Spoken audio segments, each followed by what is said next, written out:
I cannot even count the amount of times that I have heard somebody say, oh, it's time to move abroad because it's time to find me and time to finally find myself. And I know by moving to a new location, I'm finally going to be happy. I'm going to be just finally living my life that I was meant to live in the place that I was meant to be in. And then get there and find that maybe the happiness that they were looking for was not on the outside, but it was something more on the inside. This is something I've mentioned a number of times on Not Your Average Globetrotter, that moving abroad is not what is going to make you happy. And as I've mentioned so many other times, wherever you go, you bring yourself with you. But before I get too much deeper into this episode, thank you all of you who help to make this content possible on a monthly basis through patreon.com/Rafael Furia, or for example, through the thanks button here on YouTube. And with all that said, I think it's about time that we get started with this episode, so roll that intro. Hello there, I'm Rafael Furia. Welcome back for another episode of Not Your Average Globetrotter. And one of the first things I want to say on this particular topic, when you are going through life, of course, I will also preface that as many episodes of Not Your Average Globetrotter happen to be based on my personal opinions, based on personal experience, and also the experiences of others that I've interacted with over the years, this is not going to be solid sciences here. These are just pure opinions. But the first thing that I want to talk about is how there are so many people who look to find themselves abroad, look for their happiness in another location. And yes, it is possible to have a very different experience in a different location, but it doesn't mean you're going to be happy there. And I might argue that rather than finding yourself abroad, I don't truly believe that is possible. I believe, though, that you can learn about yourself. You can learn about aspects of yourself that may be in your home environment, your place of origin, that you might not have learned those because to an extent your life could have been on guardrails. Not everybody's life is going to be like that, but when you grow up and live in a certain area, and maybe if you've never left that area before, or if you've stayed within the same country, there are going to be certain things that are familiar that you don't necessarily have to think about and have to adjust to. They are just part of the normal, everyday reality of your experience. So among the things that you can uncover and learn about yourself, not finding yourself, but if there are underlying issues that you've dealt with throughout your life, some of those things could very easily start coming to the surface. And there could be things that maybe even if they're not under the surface, but they're overarchingly on top of everything, there could be the possibility that those might get magnified abroad. But of course, this might not be the same for everybody. And for some people, actually moving abroad could be a very positive change for them and could actually be what they need. So yes, I am generalizing in this episode when I'm saying that you're not going to find yourself and moving abroad is not going to make you happy. There are going to be people who will find some level of happiness, but true happiness, I will argue, comes from inside of you, not what's around you. But of course, your surroundings can definitely have an influence on your level of happiness, but it's not going to be the end-all be-all of what makes you happy at the end of the day. Again, just my opinion here. Another thing I've seen over the years, many people who maybe in their home country or their hometown or the place where they have decided to settle as an adult had a very social life and had a lot of friends and a lot of people around them and were always doing different things.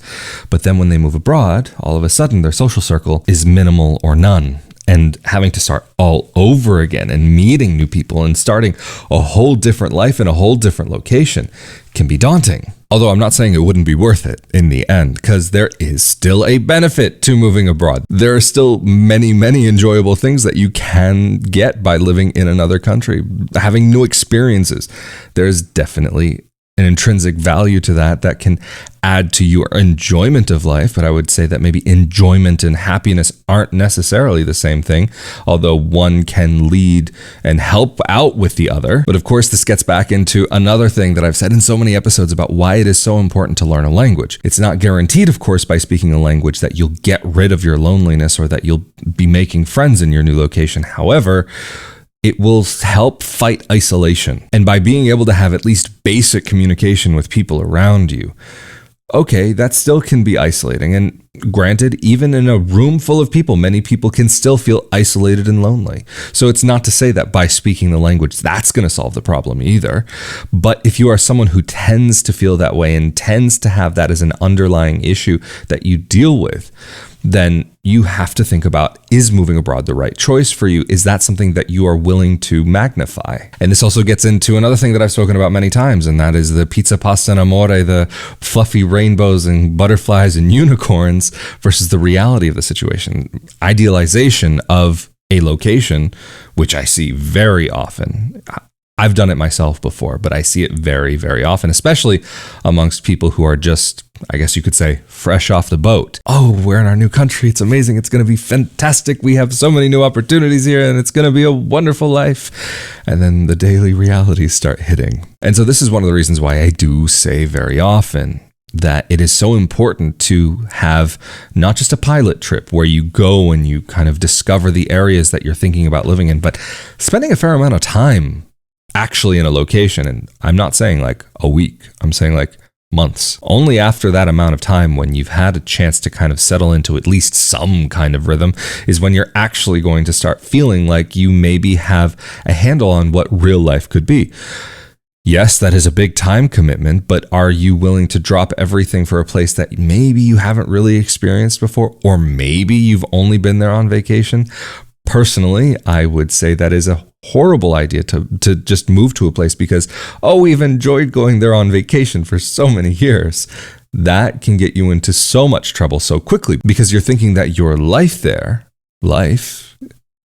remember that word, very important word here, but your life is not going to match up with the vacations that you've taken so many times, because when you're on vacation, there are so many worries that you just don't simply have on your plate. And even if you are retired and you don't have to worry about working, you still have the daily things that you have to take care of. Yes, fine. In some places, you can hire people to take care of some of these things for you. Or maybe you might be able to move into a building where there's building management and they take care of everything. But that's very rarely the case. And while it is possible to find in some locations, is that truly living at that point? I mean, hey, maybe there's going to be some people out there who are going to be able to find that life and make it work for themselves. I mean, I recently read an article. I don't remember where I saw it or what it was. I think it was one of these viral articles that kept getting shared from one website to the other. But basically, the article was about a couple, an elderly couple, or maybe not elderly, but retired couple, who did the math and realized that putting themselves into an old age home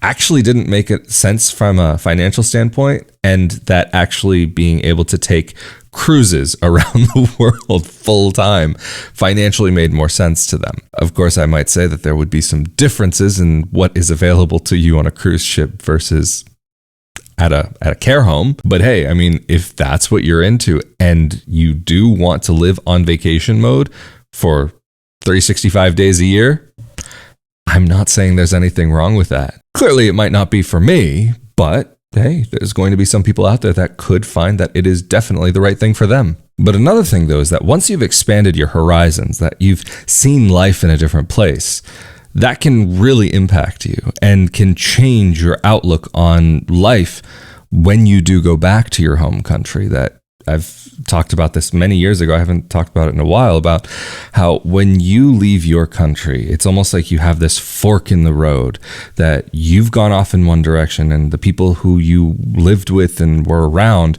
have kind of kept going in their own direction, and they continue on the same trajectory that they have always been on, maybe.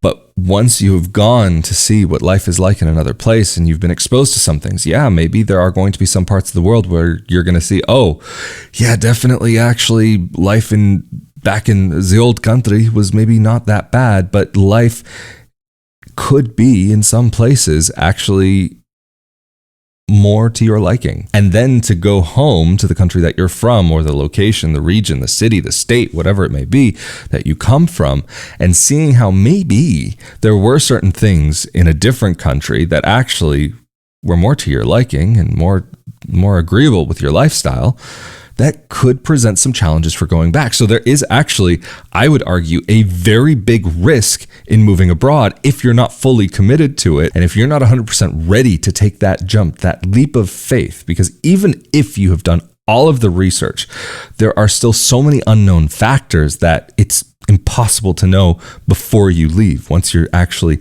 in your day-to-day life, that's when things actually start adding up, and when you get the full picture painted in front of you. But having exposure and seeing the grass on the other side, whether it's greener or not, it could change your own perception of the place that you came from. And I've known a few people over the years who actually had a very difficult time dealing with that, because you have the transition into your new life in a new country in the new place. But if you do need to go back to your home country, there is the transition back into where it is that you are. There's going to be a transition one way or the other on either end of the scale.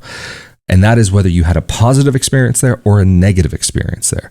If you had a negative experience in the location that you've traveled to, or moved to abroad rather, then okay, that could make your transition to life back in your old country a bit easier.